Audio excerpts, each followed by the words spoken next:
आजकल social media हो, television हो, तमाम पत्रकार या प्रिंट मीडिया हो या डिजिटल मीडिया, एक बात चल रही है बागेश्वर धाम वाले बाबा की।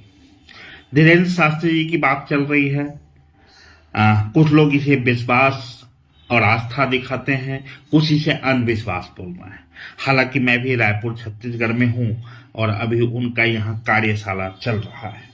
मुझे भी लगा कि मुझे जाकर देखना चाहिए। फिर मुझे लगा कि मैं भी उसी भीड़ में शामिल हो जाऊंगा। या तो मैं इसको आस्था और विश्वास बताऊंगा या फिर इसको अंधविश्वास बताऊंगा।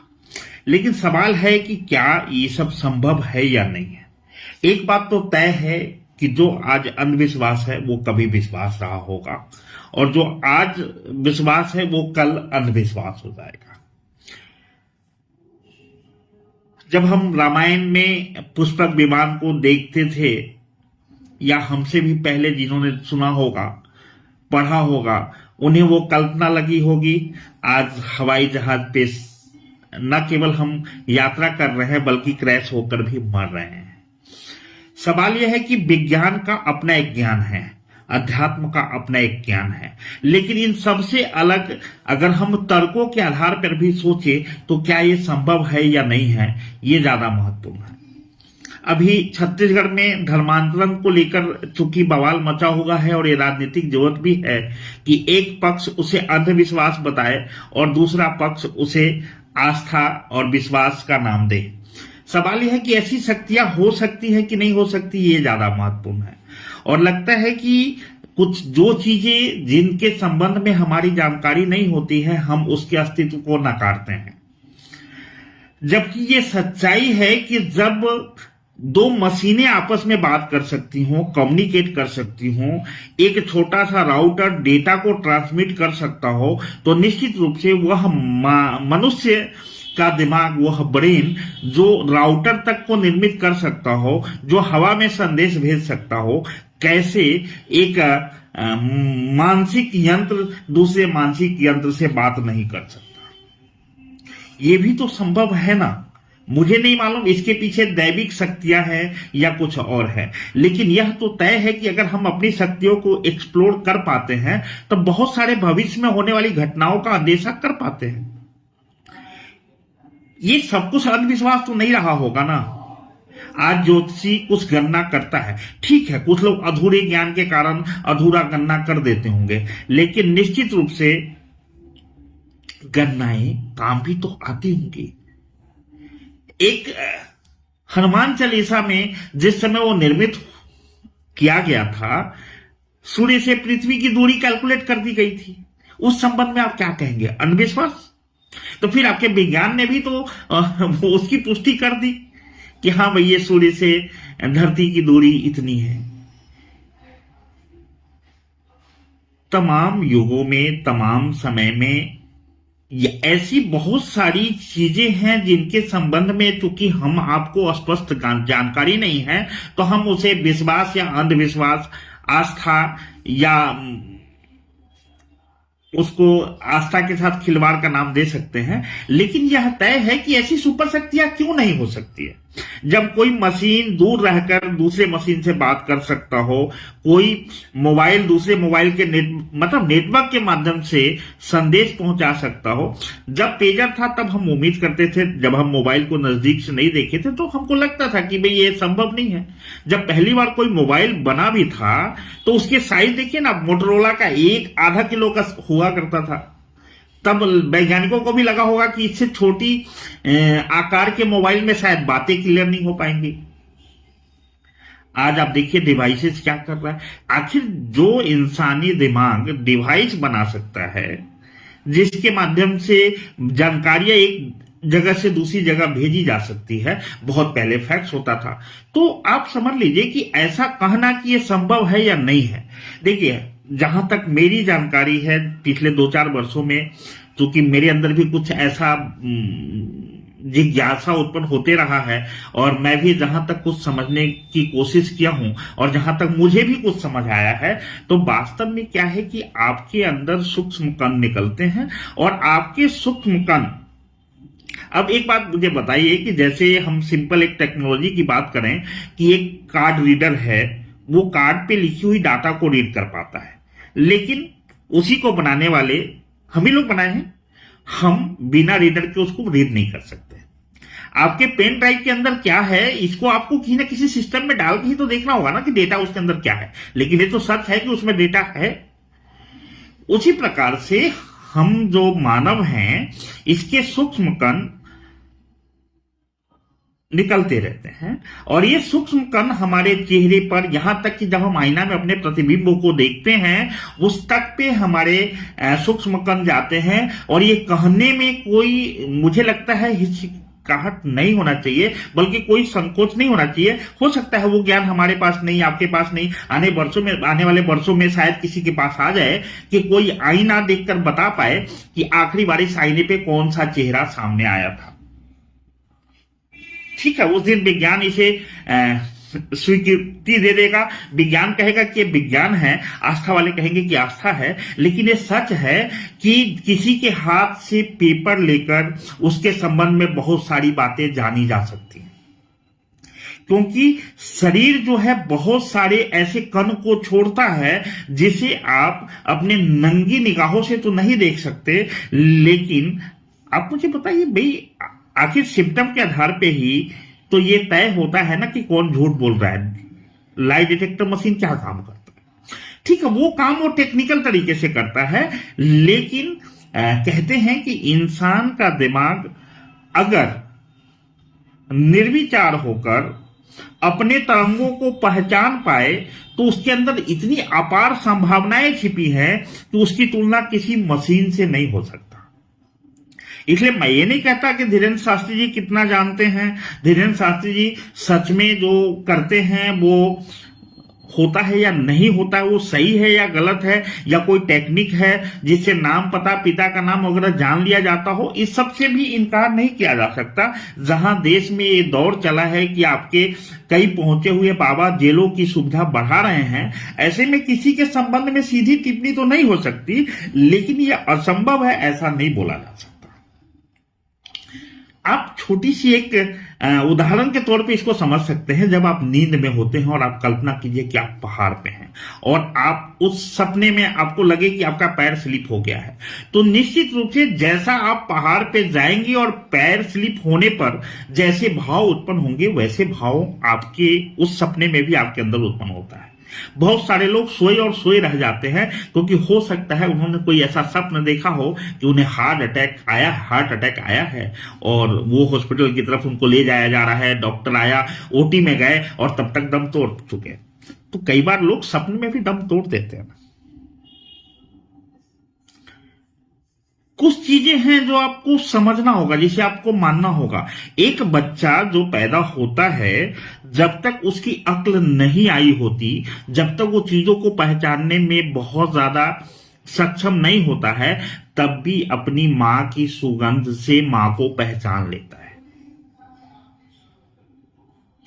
ऐसे तमाम परीक्षण हुए हैं जिसमें कई महिलाओं को एक साथ बैठाकर जच्चा बच्चा को उनके गोद में दिया गया है और फाइनली वो जच्चा बच्चा कंफर्टेबल अपनी ही मां के गोद में हुआ है। तो इसलिए अध्यात्म का क्षेत्र केवल इतना नहीं है जितना हम और आप जानते हैं, केवल इतना नहीं जितना कि विश्लेषण टीवी और मीडिया में किया जा सकता है। असल में ये क्षेत्र इतना विस्तारित है कि इसके संबंध में कुछ भी कहना कि नहीं यही सत्य है और इसके अलावा सब कुछ असत्य है, ये मुझे लगता है खुद में असत्य होगा। इस धरती पे जो भी पहुंचे हुए लोग आए होंगे, यात्रा किए होंगे और चले गए होंगे, उन्होंने ऐसा बिल्कुल नहीं कहा होगा कि केवल वही सत्य है जो वो जानते हैं और जो नहीं जानते वो उसके अलावा सत्य नहीं हो सकता। ये केवल वही लोग कह सकते हैं जिन्हें अपने असत्य का अभिमान है, जो अपना सत्य स्थापित करना चाहते हैं।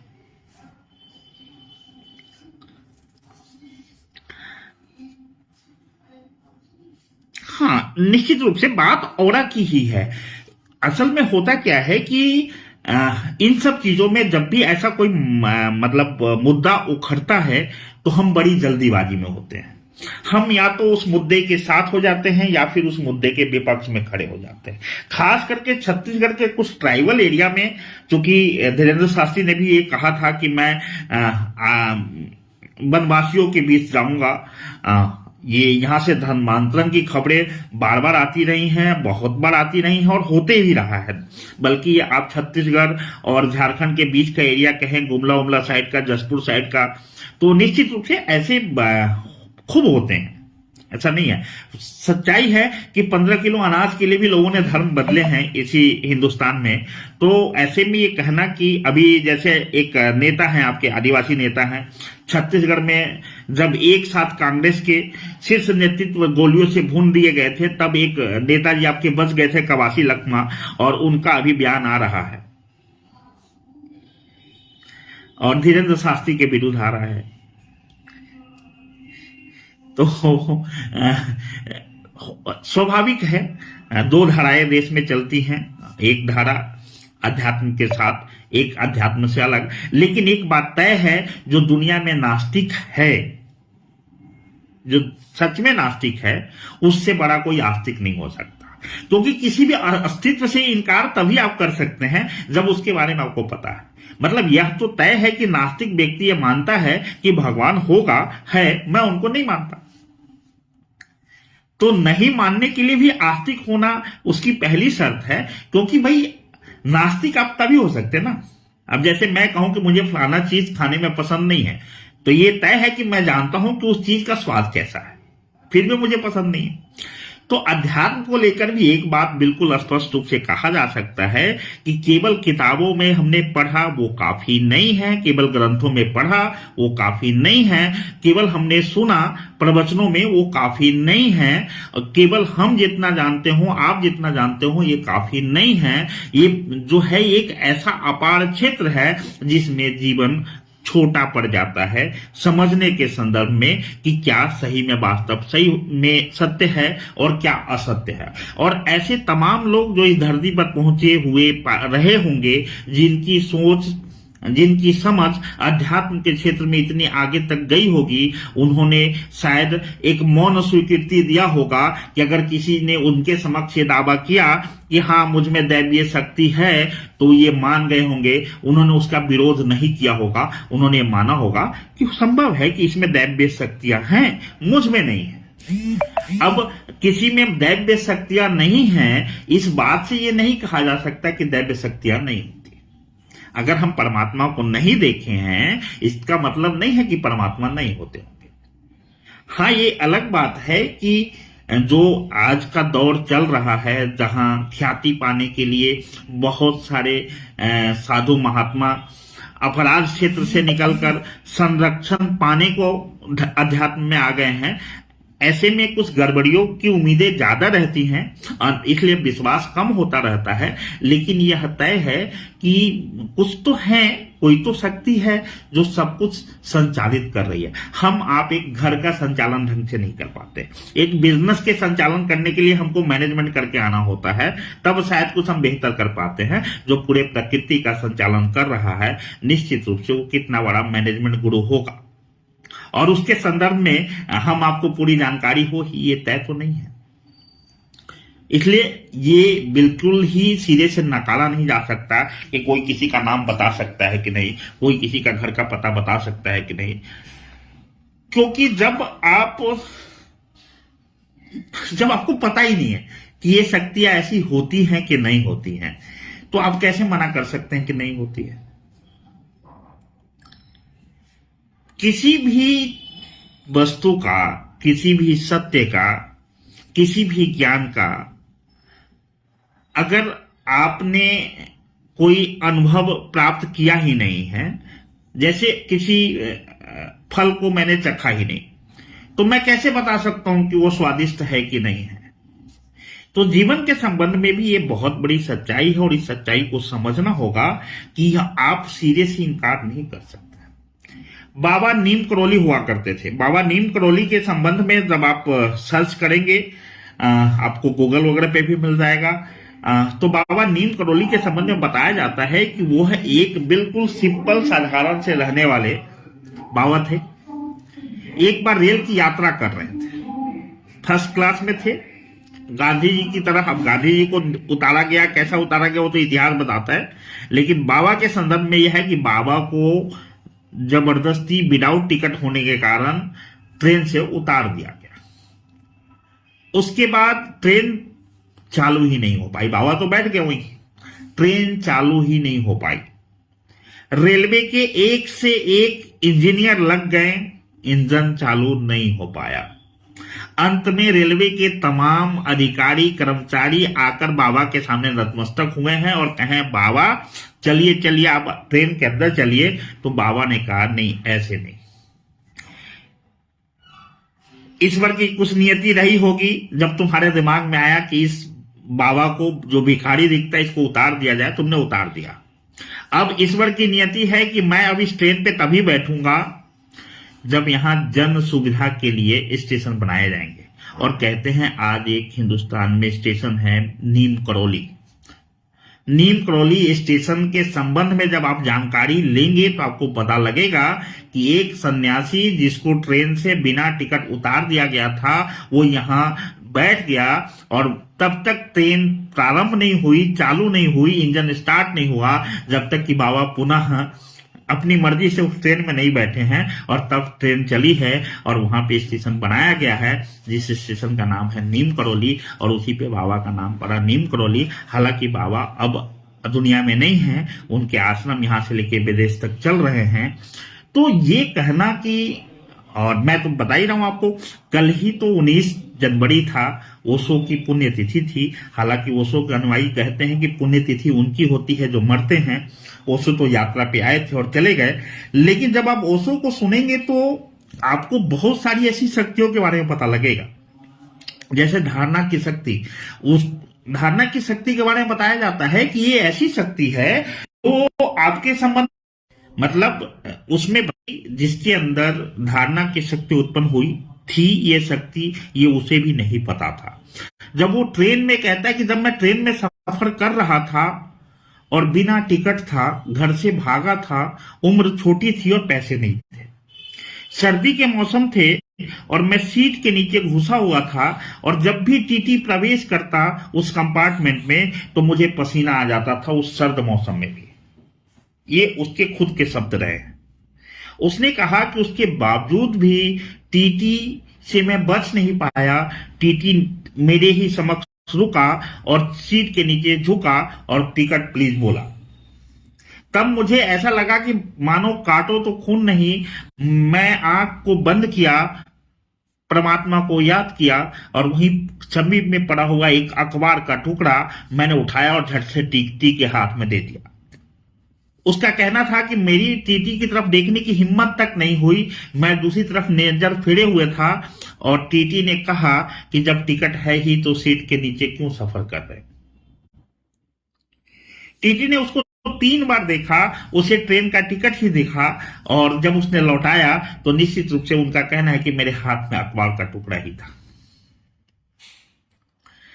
इस बात को कई बार इसकी परीक्षा की गई। एक बार ब्लैंक पेपर देकर बैंक भेजा गया और ये कहा गया कि आपको 1 लाख रुपए निकालने हैं, और वो व्यक्ति बैंक न केवल बैंक जाता है बल्कि 1 लाख रुपए निकाल के भी ले आता है। और लाने के 1 घंटे बाद उनको कहा जाता है कि आपको पुनः बैंक जाना है और मैनेजर को बताना, कैशियर को बताना है कि भाई ये चेक नहीं था, मैं तो ब्लैंक पेपर दिया था और पैसे वापस देने हैं। जब वो पुनः बैंक जाता है तो कैशियर कहता है क्या बेवकूफ वाली बात करते हो भैया, मैं तो 1 लाख का चेक आपसे रिसीव किया हूं, मैं तो एंट्री किया हूं, उसमें ट्रांजेक्शन नंबर डाला हूं, जो भी उस समय मैनुअल या कंप्यूटराइज रहा होगा। बोले भाई एक बार निकाल के तो देखो, ये रहा तुम्हारा पैसा। 1 लाख रुपए उसे दिया गया, उसने निकाले तो वो अब ब्लैंक था। तो इसलिए ये कुछ भी कहना कि ये संभव है या नहीं संभव है, इससे अलग हम लोग ये जरूर सोचें कि किसी भी मुद्दे में हम लोग को कितना इन्वॉल्व होना है, किस तरीके से इन्वॉल्व होना है। ये तय है कि देश में जो धर्म की धाराएं चल रही हैं, निश्चित रूप से इस समय ऐसा है कि एक धर्म दूसरे धर्म को दबाने, छोटा कराने और छोटा महसूस कराने में लगी हुई है। बात केवल धर्म की नहीं है।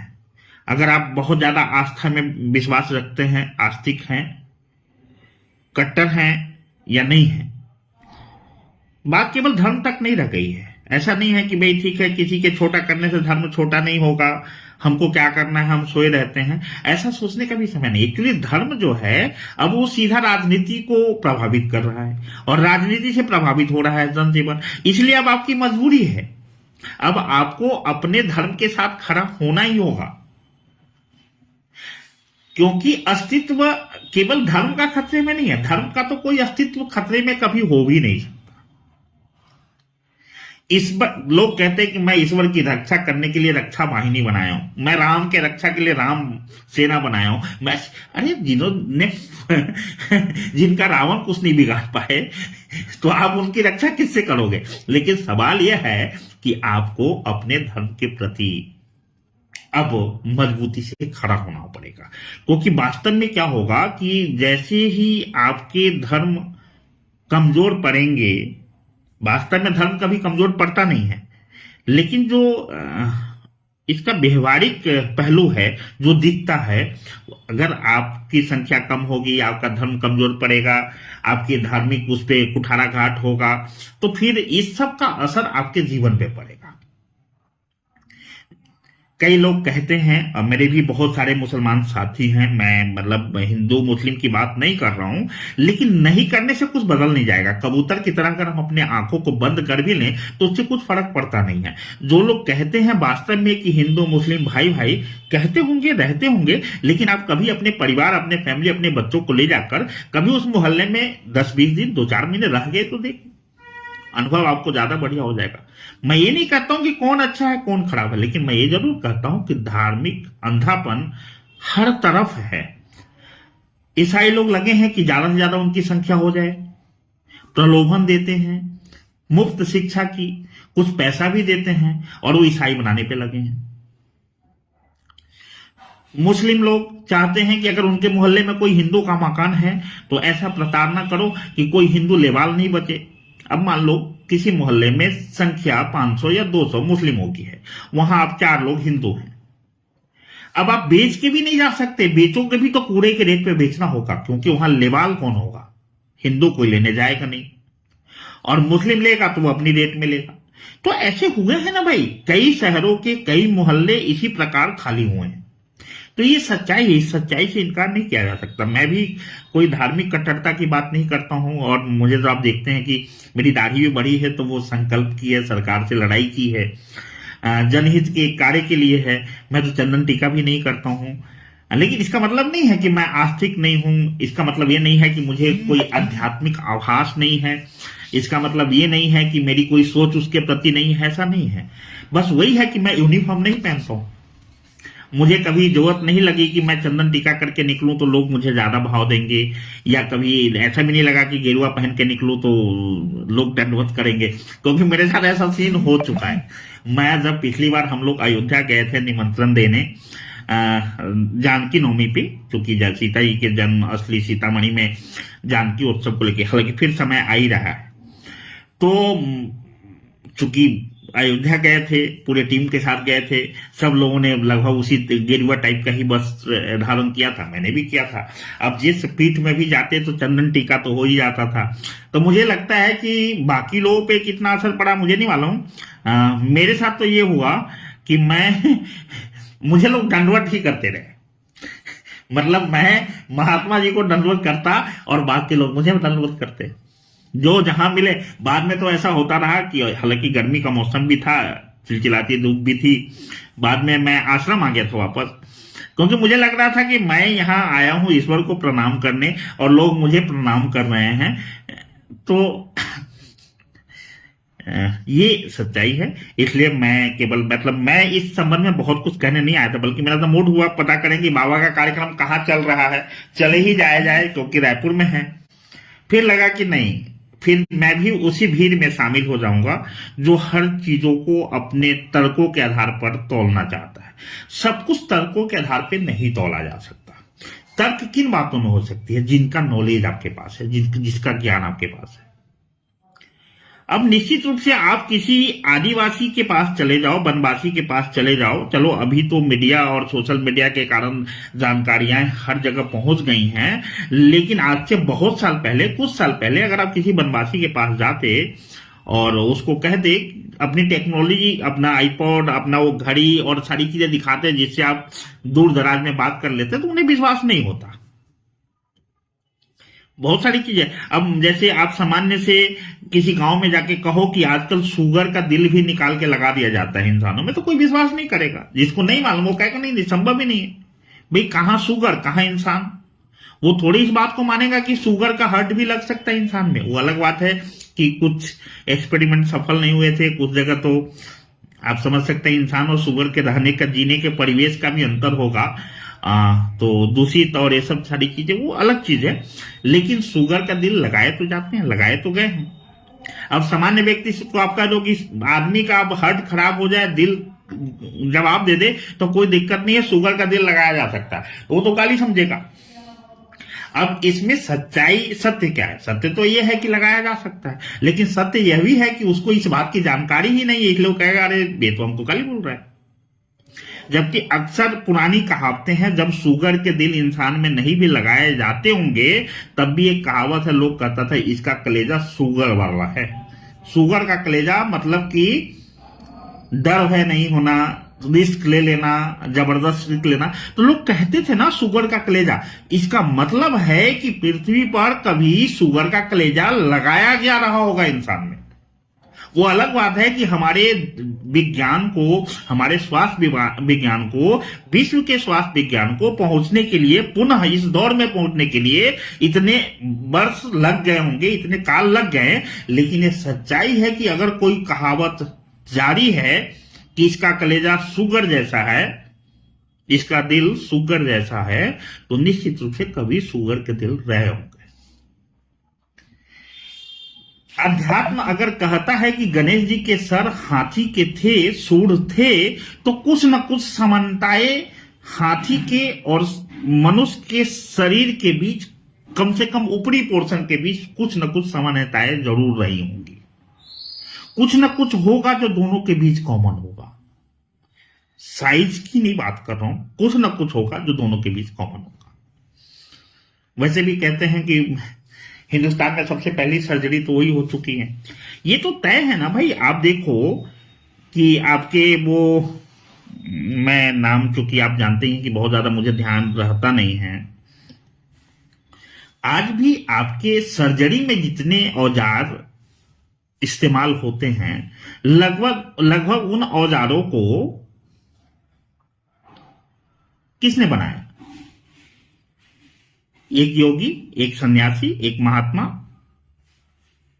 जो बिना किसी डिग्री के सर्जरी करता था, गंगा से लाशों को निकाल निकाल कर चीर फाड़ करता था, और मनुष्य के शरीर के रहस्यों को समझने का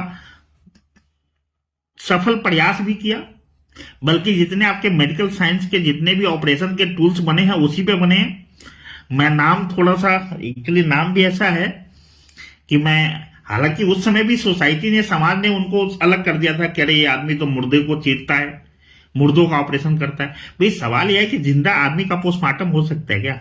पोस्टमार्टम तो आज भी मुर्दों का ही होता है, लेकिन तब हमें वो बातें समझ नहीं आती थी। अब बल्कि मेडिकल साइंस को उनका करती भी है, मेडिकल साइंस उनका आभार व्यक्त करती भी है, क्योंकि ऑपरेशन से संबंधित जितने टूल्स हैं उनके आकार बिल्कुल वही है जिन आकार के टूल बनाया करते थे। तो इसलिए बहुत सारी चीजें इसमें बोलने की नहीं है, बहुत सारी चीजें समझने की है। और समझने की चीज ये है कि जीवन का वह पहलू जिसके बारे में हमको आपको नहीं पता, उसको आंख बंद करके सत्य माना जा सकता है, खास करके अगर वो आध्यात्म से जुड़ा हो, मनुष्य की शक्तियों से जुड़ा हो। आप मुझे बताइए ना, आसमान की इतनी ऊंचाई पे जब हम हवाई जहाज में होते हैं, क्या बिना हवाई जहाज की इतनी ऊंचाई संभव है? और किसी का हार्ट अलाउ करेगा? किसी का हार्ट अटैक नहीं आ जाएगा? जो पहली बार उड़ान भरा होगा, सबसे बड़ी समस्या उसके साथ आई होगी।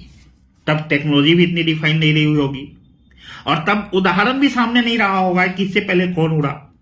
उदाहरण कौन सा रहा होगा? पुष्पक विमान का रहा होगा। तो ये तय, तब तक जब तक हवाई जहाज कहीं भी अस्तित्व में नहीं रहा होगा, तब तक तो असत्य ही रहा होगा पुष्पक विमान। आज आप देखिए राम सेतु पर भी लेके विवाद है, क्योंकि हम तो ये देख रहे हैं कि वो पुल नहीं दिखता। अरे तो साहब, आपके पुल अब पथ निर्माण के या एनएच के अब बनने लगे हैं। अच्छा, आज से 50 साल पहले जैसे आप पुल बनाते थे वैसे तो आज नहीं बना रहे हो। आपका भी बनाने का स्वरूप चेंज हुआ ना। तो वो उस जमाने के पुल था, उस जमाने की टेक्नोलॉजी थी, तो आपके पुल जैसा कैसे दिखता? आखिर आप, कोई उसे टापू कहता है, कांग्रेस उसके अस्तित्व से इनकार कर रही है। हालांकि मैं देख रहा था कि केंद्र सरकार का भी आया है कि भाई उसको समाधि माना जाए, बल्कि समाधि स्थल माना जाए। लेकिन सवाल यह है कि अब आप अपने पुल के से उसकी तुलना कर रहे हो, तो भैया तब की टेक्नोलॉजी अलग रही होगी, अब की टेक्नोलॉजी अलग रही होगी, अलग है ही। तो आप मुझे बताइए कि अब उसकी तुलना कैसे हो सकती है? राम सेतु पुल है या कुछ और है? तो इसलिए एकदम से कांग्रेस जैसा इनकार नहीं किया जा सकता कि नहीं, राम सेतु का कोई अस्तित्व ही नहीं है। चलिए, बहुत बहुत धन्यवाद, संघर्ष प्रणाम, आपने मुझे सुना। मैं इतनी देर बोल भी पाया। कई बार तो मुझे लगता है कि भाई मेरे जैसे बेवकूफ को सुनने के लिए अगर इतना भीड़ लगता होगा, या कई बार लोग ऑनलाइन समय भी देते हैं, तो धीरेन्द्र शास्त्री जो वास्तव में धरातल पे कुछ बेहतर, अभी मैं उनका एक स्टेटमेंट देख रहा था जब उन्होंने समाज को ये संदेश देने का प्रयास किया कि भैया असली हीरो आपके फिल्मों में नहीं है, असली हीरो आपके माँ है, आपके बाप है। आप मुझे सुनो या ना सुनो, गीता का पाठ करो या ना करो, लेकिन कम से कम माँ बाप का ख्याल रखो। उनके मर्जी के बिना, मतलब उनके अनुभवों के सामने आपका ज्ञान अधूरा है, उनका ये कहना था। आपके माँ बाप के अनुभवों के समक्ष आप कितना भी ज्ञानी हो, आपका ज्ञान अधूरा है। अगर एक संत, अगर एक योगी, एक सन्यासी मंच से ऐसे संदेश दे रहा हो जिसमें वो कहे कि असली हीरो किसी खान में, किसी शाहरुख खान, किसी आमिर खान में नहीं, बल्कि आपके माँ और बाप में जो हीरो की क्वालिटी है वो ज्यादा है, तो निश्चित रूप से ऐसे संदेश जो मंचों से दे रहा हो तो उसके प्रति एक लॉबी तो तैयार होगी जो उसे गलत साबित करने का प्रयास करेगी। मेरे इस लाइव का मकसद बिल्कुल नहीं है कि बाबा सब कुछ सही ही बता देते होंगे, क्योंकि बाबा भी तो यही कह रहे हैं कि भाई शक्तियां मेरे अंदर नहीं है, वो तो हमारे आराध्य हैं बजरंगबली जो करा रहे हैं। कैसे हो रहा है ये बाबा भी तो नहीं बता रहे हैं। बाबा ये थोड़े बता रहे हैं कि भाई हम आपके सामने आते ही जान ले रहे हैं। बोले मेरे अंदर कोई शक्ति नहीं है, शक्ति कुछ है तो आराध्य का है, वो जो बताते हैं हम लिख देते हैं। वो अलग बात है कि आपका सत्य हो जा रहा है। तो इन सब चीजों को मुझे लगता है जितना मैं समझता हूं उतनी मेरी कोशिश रही है। राम राम, जय सिया राम। और मैं बहुत सारे साथियों का कमेंट नहीं देख पाया हूं, लेकिन मुझे लगता है कि जब थोड़ा सा मुझे लगता है 2-3 वर्षों में मेरे अंदर कुछ नई जानकारियां डेवलप हुई हैं, तो अगर उसको सुनने के लिए आप 10 मिनट समय दे सकते हैं, 1 घंटा समय दे सकते हैं मुझे, तो निश्चित रूप से जो अध्यात्म का बीड़ा उठाकर चला है, आखिर इतनी भीड़ कैसे होती है? देखिए, सबसे सुंदर फॉर्मूला मैं आपको देता हूं अध्यात्म के संबंध में। ये अलग बात है कि भेड़ चाल अपने यहां है, इससे इनकार नहीं किया जा सकता, लेकिन यह तय है कि उस व्यक्ति में कुछ ना कुछ होगा जो कुछ व्यक्ति को प्रभावित कर पा रहा हो। अगर कोई किसी को प्रभावित कर पा रहा है, अगर कोई किसी को बिना पैसा, आपके नेता लोग तो राजनीतिक भीड़ के लिए पैसा देते हैं और फिर लोगों को इकट्ठा करते हैं, लेकिन अगर स्वतः ही लोग कहीं एकत्रित हो रहे हों और वो संख्या बड़ी हो, वो संख्या बार बार हो, वो व्यक्ति कहीं भी जा रहा हो वहां पे भीड़ उमड़ जाती हो, तो इस बात को स्वतः मान लेना चाहिए कि उसमें कुछ ना कुछ खास है। अब कितना खास है ये आकलन तो आपको हमको अपने जीवन से के संबंध में जो उनके योगदान है उसके आधार पे करना होगा। लेकिन यह तय है कि अगर कोई किसी के लिए भीड़ जुट जा रहा है, अगर किसी के लिए लोग एकत्रित हो रहे हैं, किसी को सुनने लोग जा रहे हैं, तो निश्चित रूप से उसमें सामान्य व्यक्ति से कुछ न कुछ विशेष है, और वो विशेष जो है वही एक आकर्षण का केंद्र होगा जो लोगों को आकर्षित करके अपने यहां बुलाता होगा। चलिए, हम लोग तो चाहते हैं कि सीता की जन्म धरती, जहां मां सीता धरती फाड़ के निकली, वहां की व्यवस्थाएं मुकम्मल नहीं है। हम आपका प्रयास हो, क्योंकि वहां जो महंत जी हैं, खास करके पुनौला धाम, वो तो हर बार हमको कहते हैं कि भैया तुमको देखते हैं तो लगता है कि तुम ही कुछ करोगे, नकली नेताओं से उम्मीद तो है नहीं। जबकि मैं बाबा को हमेशा कहता हूं कि मुझ में तो कुछ है ही नहीं, आप मुझे जबरदस्ती भाव देते हो। ना मैं किसी राजनीतिक दल से हूं, ना ही मेरे पीछे बहुत बड़ी लॉबी है, लेकिन फिर भी बाबा को मुझ में विश्वास है, बाबा को माँ सीता में विश्वास है, हमको भी बाबा के वचनों में विश्वास है, माँ सीता में विश्वास है, और हमें मानते हैं कि कभी न कभी हम लोग कुछ बेहतर करने जा रहे हैं सीता में। धन्यवाद। संघर्ष करना, फिर आपसे बातचीत हो।